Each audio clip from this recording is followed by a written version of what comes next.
നല്ല ഐശ്വര്യമുള്ള കാളയാണെന്ന്. വീട്ടിൽ കിടക്കണ നല്ല ഐശ്വര്യമാണ് കള. വരിയൊക്കെ വാങ്ങിക്കാണ്.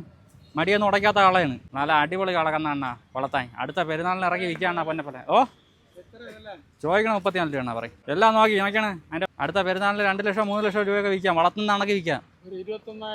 21 രൂപയ്ക്ക് മുതലായില്ലെണ്ണ. എന്നാ ഇത് കുട്ടിയാണ്. കുട്ടി നോക്കിയാണ് കാള. ഒരു പ്രായമാവാത്ത കളക്കുട്ടിയാണ്. പറയണ്ണ പറയും 32 രൂപ. കാലിപ്പൊക്കം ഒന്ന് എടുപ്പം നോക്കിയാണ് കന്നിട്ട്. ഇത്രയും നീട്ടവും പൊക്കം കിടക്കുകയാണ് കന്ന്. 1 വയസ്സ് പ്രായം പോലും ആയില്ല കളകന്ന്. കുട്ടി 1 വയസ്സ് പോലും ആയില്ല. ഒക്കൂലെണ്ണ ഒക്കാതുണ്ട എന്നാ വളർത്താൻ നല്ല കാളക്കൊമ്പനെണ്ണ. അടുത്ത പെരുന്നാളിന് പൊന്നെ പോലെ ഇറക്കി വയ്ക്കുകയാണ്. ആരെ മുമ്പേ ഇതിൻ്റെ കളറിന് കൊടുക്കണം പൈസ. നോക്കിയാണ് കാളക്കന്നിൻ്റെ കളർ വായിക്കാണ്. പെയിൻ്റ് അടിച്ചാൽ ഇങ്ങനെ ഒക്കൂല. ആ പറയണ 24 രൂപയ്ക്ക് ഒക്കൂലാണ്. ഞാൻ ഒരു കാര്യം പറയട്ടാണ്. കേൾക്കും നിങ്ങൾ നേരി പിടിക്കും കയറ് പിടിക്കും. 25 രൂപ എണ്ണ കൊണ്ടു കിട്ടണം. ഇതൊക്കെ വീട്ടിൽ നിന്ന് ആൾ തിരക്കി നിങ്ങളെ തിരക്കി അങ്ങ് വരും. കൊണ്ടുപിടി. നല്ല അടിപൊളി സാധനം.